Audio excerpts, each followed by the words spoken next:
because in all the religions, in the organized religions, with their dogmas, beliefs and traditions and all the rest of it, personal experience has played a great part.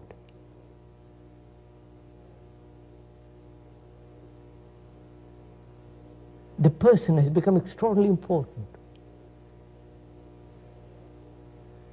Not the teachings, not the reality, but the person.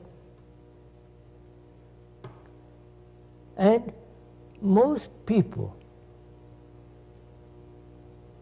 seek personal experiences.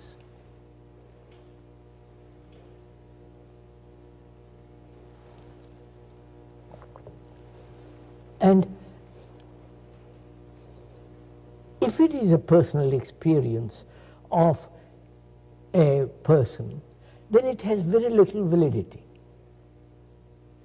Because that experience may be merely a projection of one's own intentions, fears and hopes and all the rest of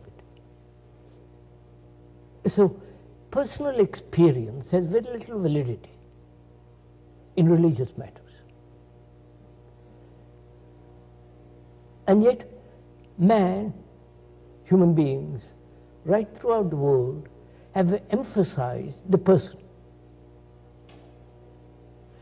The person represents to them the tradition, the authority, the way of life,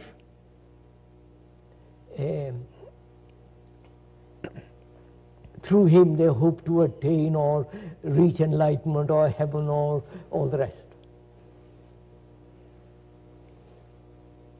Personal experience has really no value at all where truth is concerned.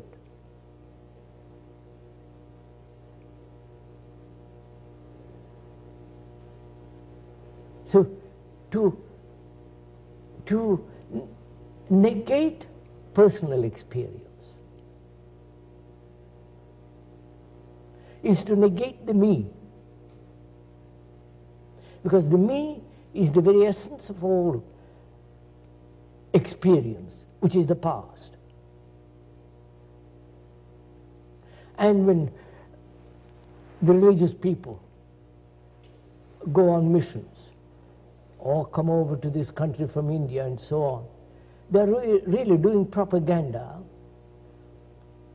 and a propaganda has no value with regard to them, because then it becomes a lie. So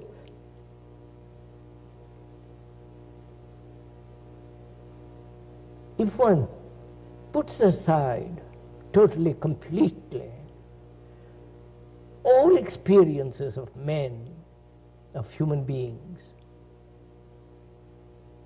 and their systems, their practices, their rituals, their dogmas, their concepts, that is, if one can actually do it, not theoretically but factually, say, wipe it all out,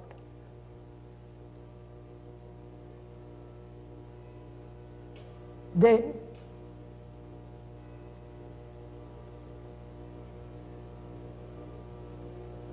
what is the quality of the mind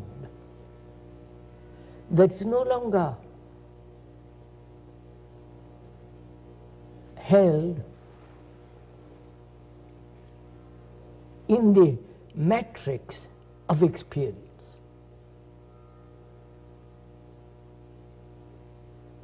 Because truth isn't something you experience. Truth isn't something towards which you gradually progress. It isn't that through infinite days of practice, sacrifice, control, discipline, come to it. If you do, then it's personal experience. And when there is that personal experience, then there is the division between the me, the person, and the thing which you experience. Though you may try to identify yourself with that experience, with that thing, there is still this division. Seeing all this, how organized religions have really destroyed truth, giving human beings some absurd myth to make them behave. Seeing all this, and if one can put aside all this, what place has meditation in all this? What place a guide, a guru, a savior, a priest? Just now I noticed in the corridor somebody from India preaching transcendental meditation, and attend his class, and you practice every day, and you will have greater energy and ultimately reach some kind of transcendental experience. And that it really is quite, I can't put it too strongly, it is really a great calamity when such things happen to people. When they come over from India or from China or Japan to teach people meditation, they are doing propaganda. And is meditation a thing that you practice daily, which means practice means conforming to a pattern, imitating,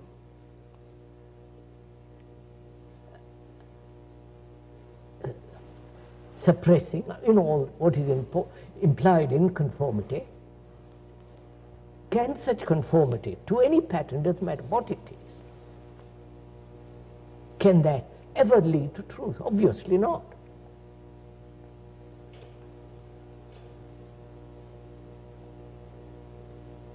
Then what is meditation? If practicing a system,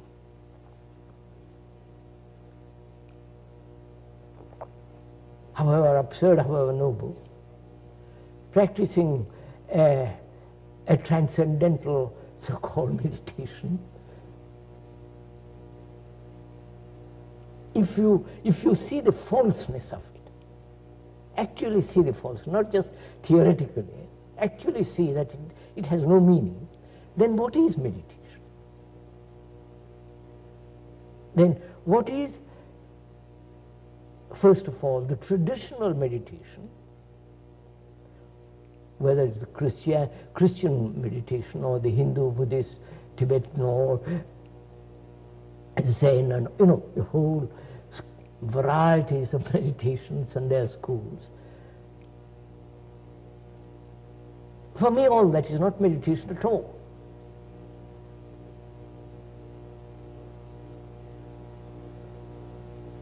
Then what is meditation? Perhaps we could discuss that, could we? Yes, I think so.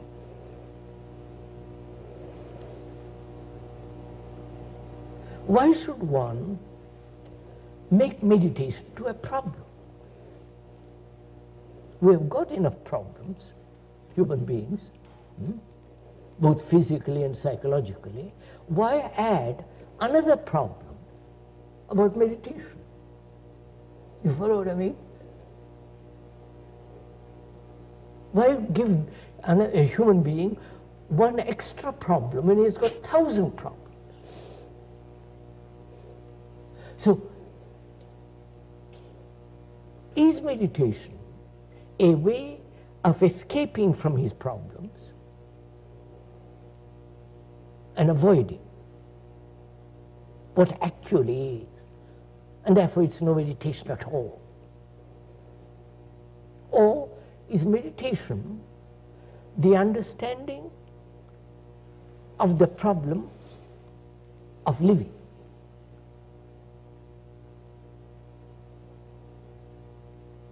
Not avoiding it, of the daily living with all its problems. If that is not understood, if that is not put in order, I mean, I can go and sit in a corner and follow somebody who will teach me transcendental or nonsensical meditation, and it will have no meaning at all. Right, sir? So what is it to you to meditate? What does it mean? I hope I haven't made it too difficult for you to answer this question, because I deny all that. To me, all that kind of meditation, of practice, of constantly repeating a word, as they do in India, as they do in Tibet, as they do all over the world, Ave Maria or some other word, repeat, repeat, repeat, it doesn't mean nothing. You make the mind more absurd and grotesque than it is. So, if I may together inquire into this question,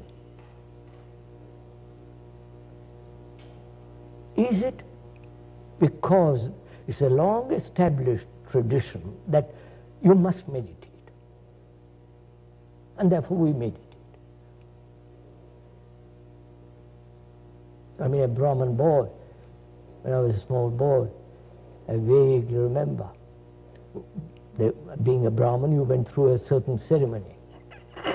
At that time, you were told to sit quiet, close your eyes, meditate, think about, the whole thing was set going.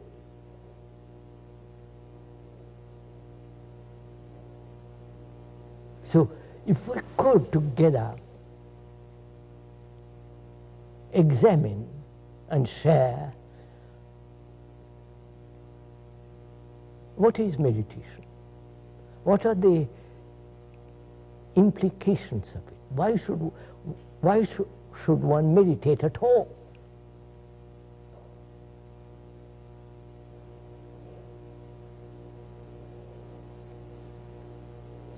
If it is a problem, you follow what I mean?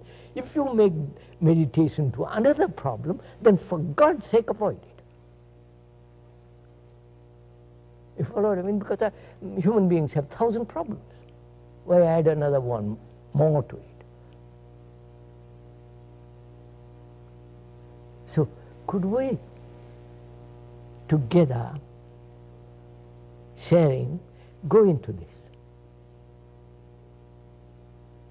Seeing the traditional approach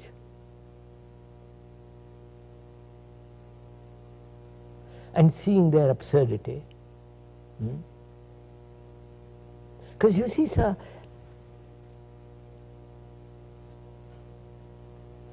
unless man, human being, becomes a light to himself, nothing matters.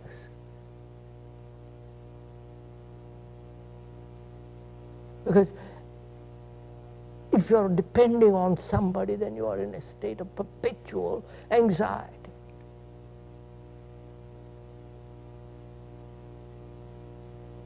So, could we examine this traditionally? First, why should one meditate?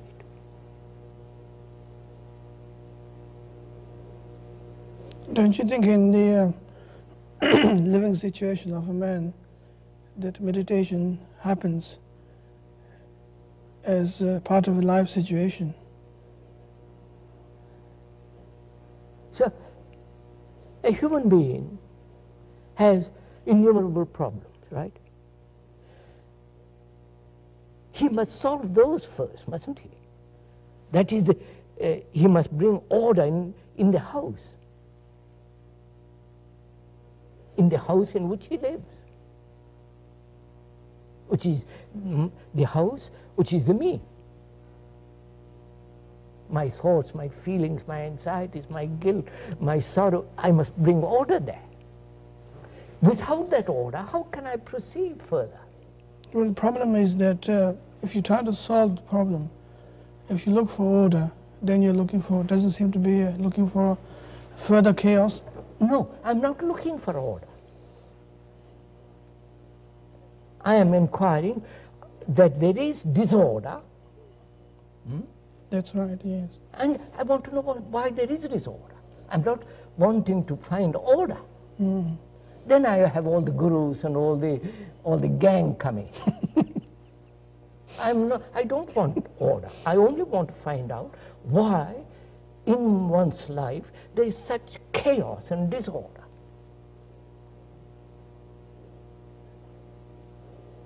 And a human being must find out, not ask somebody to tell him why there is disorder. Well, you can't find out intellectually. Intellect is part of the whole structure. You can't deny the intellect. But you can't use intellect to solve the intellectual problem. No. You can't solve the problem at any level except totally. Quite, yes. Now, that is, to solve the human problem of disorder, does that need meditation? In the ordinary sense of the accepted word meditation. I wouldn't say in the conventional sense of meditation, but the meditation in the extraordinary sense. What do you mean by that, if I may ask? Extraordinary sense of meditation is trying to see the disorder as a part of the direction. To see disorder? To see disorder as order, if you like to call it. No. Or to see the disorder as order. No, to see disorder. Well, if you see the disorder, then it becomes order. First I must see it. But to see it clearly. So that depends then how you observe disorder. Not how to solve it. Of course not. Because if you try to solve it, you solve it according to a pattern set. Set pattern. Which is the outcome of your disorder. That's right. Which is the opposite of disorder. So, if you try to solve the disorder, it is always according to a preconceived idea of order. That is Christian order, Hindu order, whatever order. Socialist order, communist order. Whereas if you observed entirely what is disorder,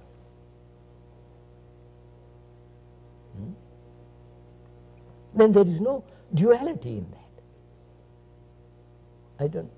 Yes, I see what you mean. How is one to observe this total disorder which human beings live?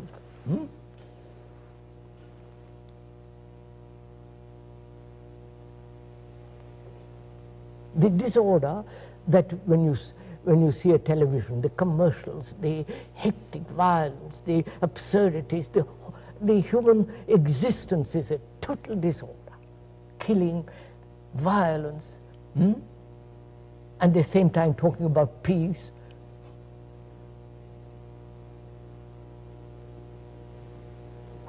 So we come to the question, in what is observation of disorder?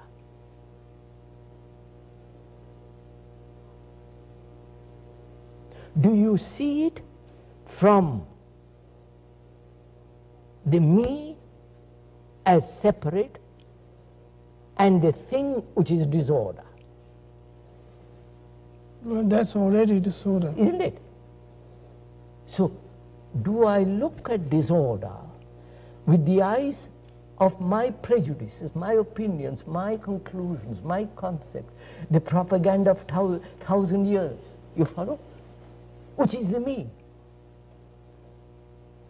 So do I look at disorder without the me? And is that possible? So that is meditation. You follow, sir? Not all the rubbish they talk about.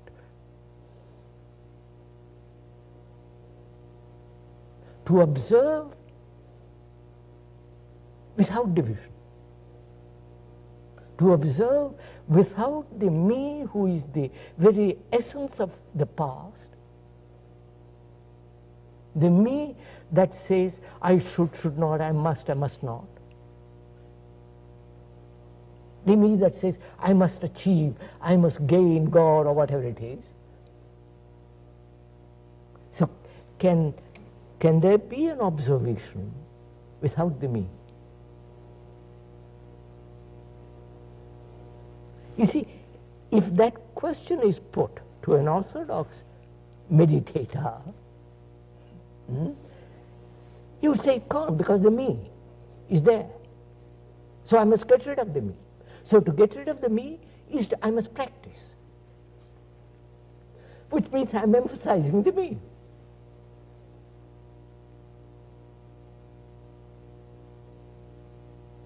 So through practice, I hope to deny practice. Through practice, I hope to eradicate the result of that practice, which is still the me.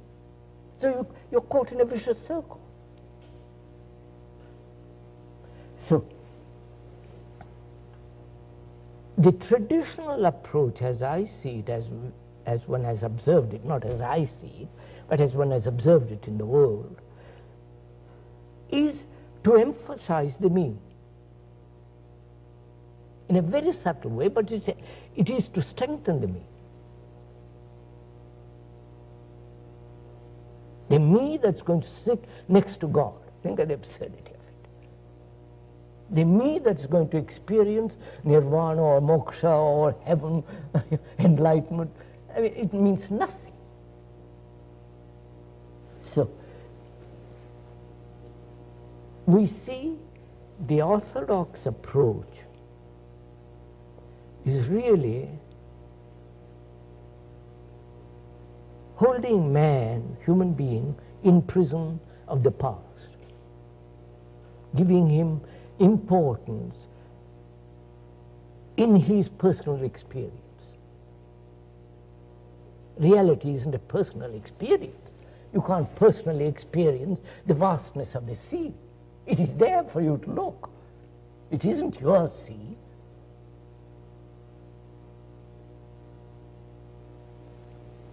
So if you put that aside, then the question arises,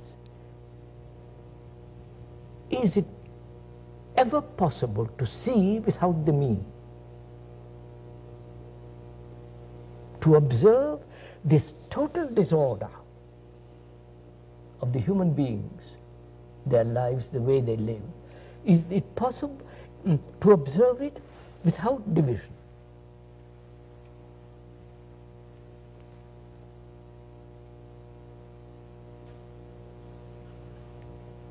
Because division implies conflict, like India and Pakistan, like China and America, like Russia, and all that. Division politically is that breeds chaos. Psychologically, division breeds endless conflict, inwardly, outwardly. Now, to end this conflict is to observe without the me. I wouldn't even say observe. To observe what is. Well, when you observe,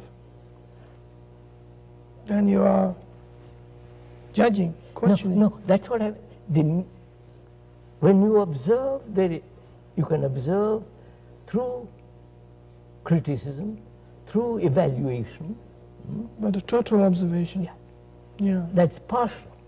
That's but right. to observe totally, in that there is no evaluation at all. There's no observer either. Therefore, what is meditation then? That is meditation. That is meditation. So, in observing disorder, which is essentially meditation, in that observation there is order. Not the order which the intellect creates. So meditation is not a personal search for personal experience, right? Meditation is not the search for a transcendental experience which will give you great energy to become more mischievous. Meditation is not personal achievement sitting next to God. Meditation then is a state of mind in which the me is absent, and therefore that very absence brings order. And that order must exist to go any further. You follow, sir? Without that order, I mean, things become silly. It's like these people who go around dancing, chanting and repeating Krishna, Krishna, all that silly stuff. That's not order. They're creating colossal disorder. As the Christians are creating great disorder, as the Hindus have. But as long as you are held within a pattern, you must create disorder in the world. If you say, well, America must be superpower, you're going to create disorder.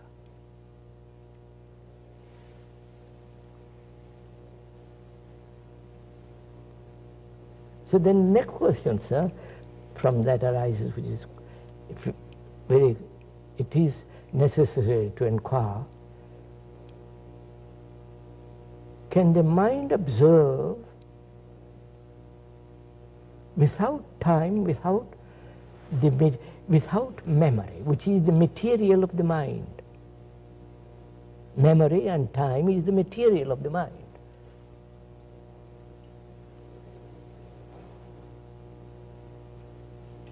Can it observe without those two elements, time and memory? Because if it observes with memory, the memory is the center, the me, right? And time is the me also. Time is being the evolution of the brain cells as evolving, becoming all the rest. So can the mind observe without memory and time? Which is only possible when the mind is completely still.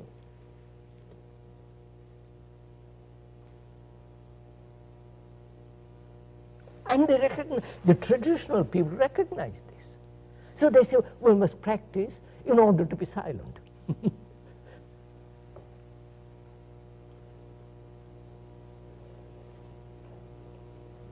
To control your mind, you know, the tricks they play. I don't see any particular importance in the making emphasis on the stillness of the mind, particularly true, because if one is able to see the non-dualistic way of looking at situations, then you have a further energy to flow out, rather than trying to create a stillness. You can only have further energy to flow, greater energy, when the mind is quiet, obviously. But the making emphasis on the stillness is... No. We said to observe disorder, the me with its memories, with its structure of time must not be. then in that quality there is a quietness of the mind which observes. That stillness is not an acquired, practiced thing. It comes naturally when you have order.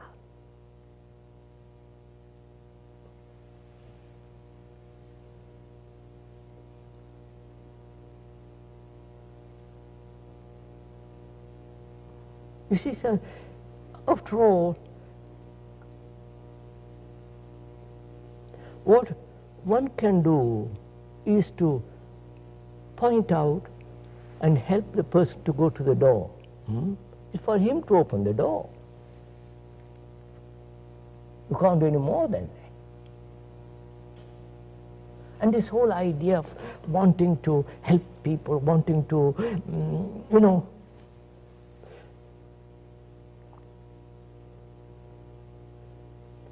you become a do-gooder. And a do-gooder is not a religious man at all.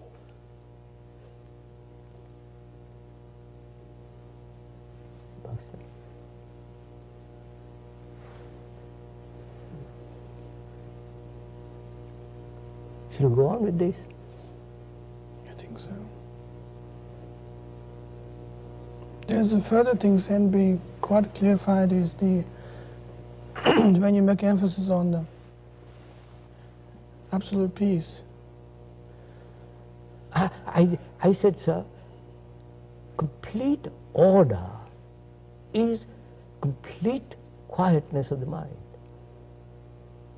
Quietness of the mind is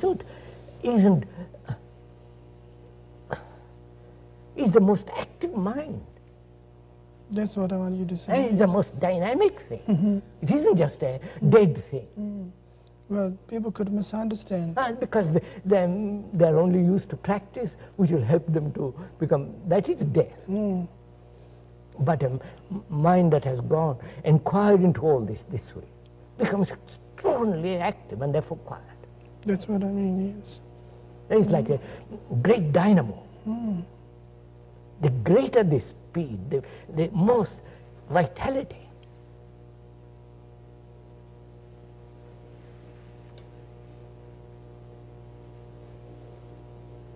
Of course, the man, I don't know, is seeking more energy. He wants more energy to go to the moon, to go and live under the sea. You follow, he's striving to have more and more and more. And I think this search for more does lead to disorder.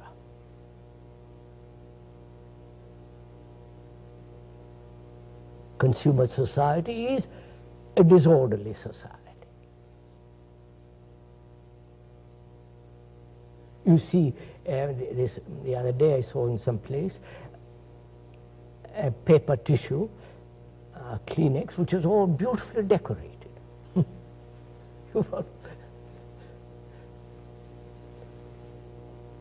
So, our question is, does the observation of disorder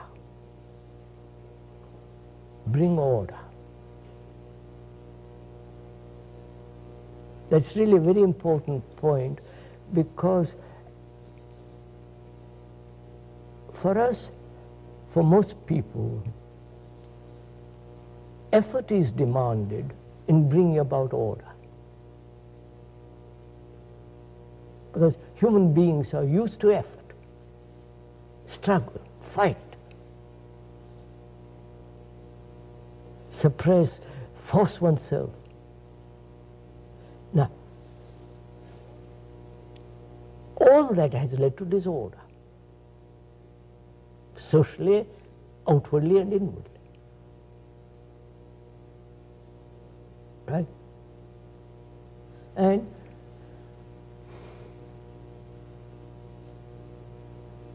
the difficulty with human beings is that they've never observed They have never observed a tree, a bird, without division.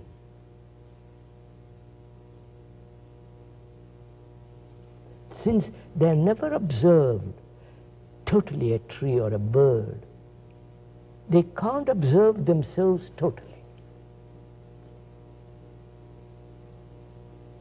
They can't see the total disorder in which one lives.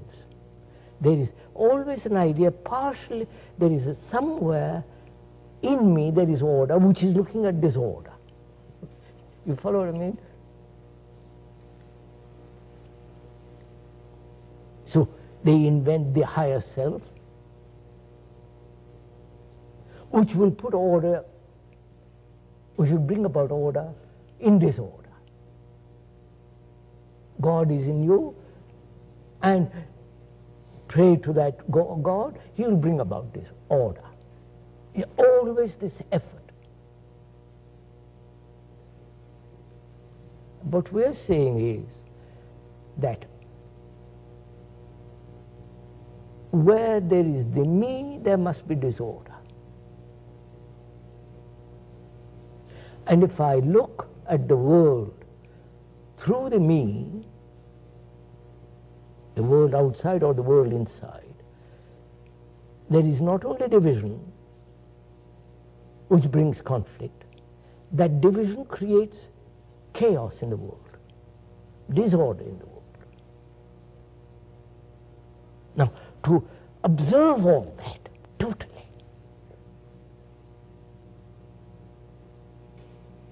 in which there is no division, this observation is meditation.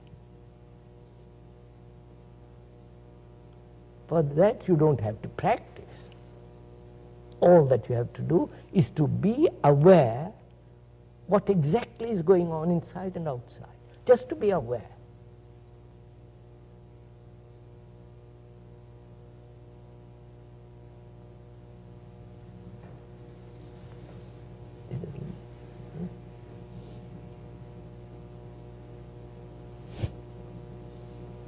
Is that enough? It's enough, isn't it? I think we have That's enough, isn't it?